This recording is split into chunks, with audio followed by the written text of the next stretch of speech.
जब राधा जी ने श्री कृष्ण को दी ये चुनौती, भगवान ने कहा तुम भूल कर रही हो।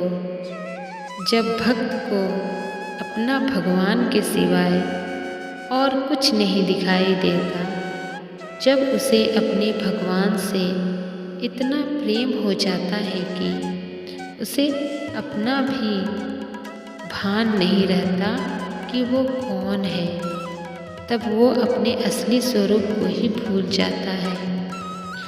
ऐसे ही एक बार राधा जी के साथ भी हुआ। एक प्रचलित कथा के अनुसार एक बार श्री राधा ने भगवान श्री कृष्ण से कहा, कोई भी गोपी तुम्हें मेरे समान प्रेम नहीं कर सकती।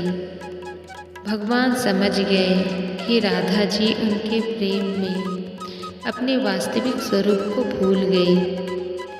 श्री कृष्ण ने राधा जी से कहा कि सभी गोपियाँ मुझे तुम्हारे समान ही प्रेम करती है।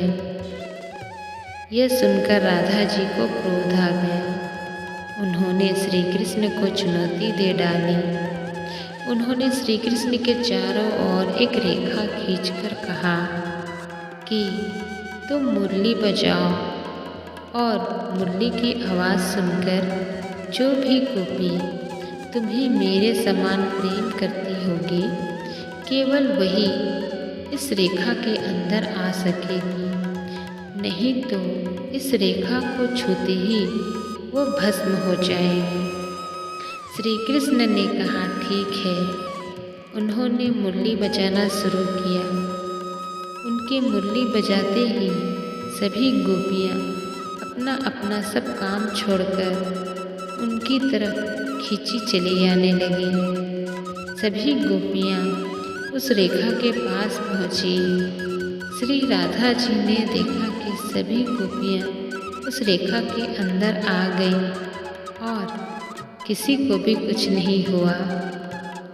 सभी गोपियाँ भगवान को प्रेम से एकटक देख रही थी। उन्हें अपने शरीर की सुध बुध ही नहीं थी। यह देख राधा जी भगवान श्री कृष्ण के चरणों में बैठ गई और रोने लगी। राधा जी ने कहा कि मुझे क्षमा कर दो, मैंने तुम पर केवल अपना ही अधिकार समझा। यह देखकर भगवान श्री कृष्ण ने उन्हें समझाया कि हे राधे, तुम फिर भूल कर रही हो। तुम अपने वास्तविक रूप को पहचानो कि तुम कौन हो। जरा इन गोपियों की तरफ ध्यान से देखो कि ये सब कौन है। तब राधा जी ने देखा कि सभी गोपियों में उन्हीं का स्वरूप है। तब श्री कृष्ण राधा जी से कहते हैं कि मैंने बिल्कुल सही कहा था कि सभी गोपियाँ तुम्हारे समान ही प्यार प्रेम करती हैं। ऐसा इसलिए क्योंकि गोपियाँ भी तुम ही हो। इस धरती पर इतने रूपों में आई हो तुम। भगवान ने राधा जी की एक सहेली ललिता की तरफ इशारा करके कहा, ये गोपी अपने आप को ललिता कहती है, लेकिन वास्तव में देखो ये कौन है। राधा जी ने देखा कि ललिता में भी उन्हीं का रूप है। तब श्री कृष्ण ने कहा, ललिता भी सिर्फ मुझसे ही प्रेम करती है, लेकिन वो जानती है कि मैं सिर्फ तुमसे प्रेम करता हूँ। इसीलिए वो मेरी प्रसन्नता के लिए अपने प्रेम का बलिदान कर रही है। यहाँ तक कि वो हम दोनों को मिलाने का प्रयास भी करती रहती है। ये त्याग, समर्पण और निष्काम भक्ति प्रेम के ही रूप हैं, यानी तुम्हारे ही रूप हैं। तुम धरती पर प्रेम के सभी रूपों में आई हो। अपने वास्तविक स्वरूप को पहचानो। ऐसी लीला करके भगवान श्री कृष्ण और राधा जी ने ये समझाने की कोशिश की है कि प्रेम केवल अपने प्रेमी को पाना ही नाम नहीं है। प्रेम में त्याग, समर्पण और निष्काम भक्ति शामिल है। प्रेम में कोई उम्मीद नहीं होती, चाहे वो मिले या ना मिले। और जहाँ उम्मीद होती है तो वो प्रेम नहीं, मोह बन जाता है। प्रेम कभी अपनी बढ़ाई नहीं करता, वो अहंकार से रहित होता है। प्रेम का स्वभाव ही अपने प्रेमी की प्रशंसा में ही प्रसन्न रहना। प्रेम में ना कोई स्वार्थ, ना कोई उम्मीद और ना कोई परिस्थिति, बस रहता है तो एकमात्र प्रेम। तो ऐसे में शरीर भले ही दो हो, पर आत्मा एक ही हो जाती है। और यही गुण है राधा कृष्ण के प्रेम में। राधा कृष्ण को समझ पाना अत्यंत कठिन है।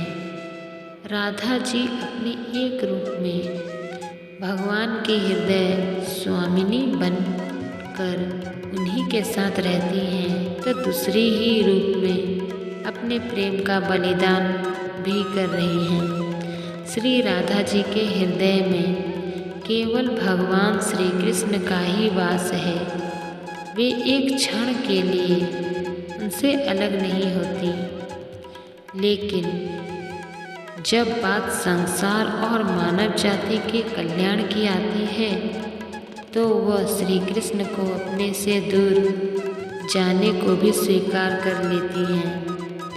लेकिन वो श्री कृष्ण का साथ ही रहती हैं, क्योंकि राधा जी ही श्री कृष्ण की आत्मा है। जब उद्धव जी को अपनी भक्ति का अहंकार हुआ था तो भगवान श्री कृष्ण ने उनका अहंकार दूर करने के लिए उन्हें गोपियाँ और राधा जी के पास ही भेजा।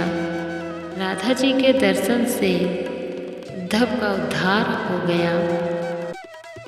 वो प्रेम और भक्ति का सही परिभाषा को जान पाए। राधा वो नाम है जिनसे प्रेम परिभाषित होता है, जिनसे श्री कृष्ण को पाया जा सकता है, जिनसे भगवान की कृपा को पाया जा सकता है। राधा के बिना श्री कृष्ण अधूरे हैं और इसीलिए तो श्री कृष्ण से पहले राधा का नाम लिया जाता है। श्री कृष्ण में भी श्री शब्द राधा रानी के लिए ही प्रयुक्त हुआ है। राधे राधे रटने से ही मनुष्य का कल्याण हो जाता है, क्योंकि प्रेम के माध्यम से ही परमात्मा को पाया जा सकता है। प्रेम और भक्ति ही है जिसके आगे भगवान भी हार जाते हैं। प्रेम ही तो है जो निर्गुण और निराकार ब्रह्मा को भी सगुण और साकार रूप में अपने पास आने के लिए विवश कर देता है। यानी प्रेम और भक्ति ही जगत का सार है।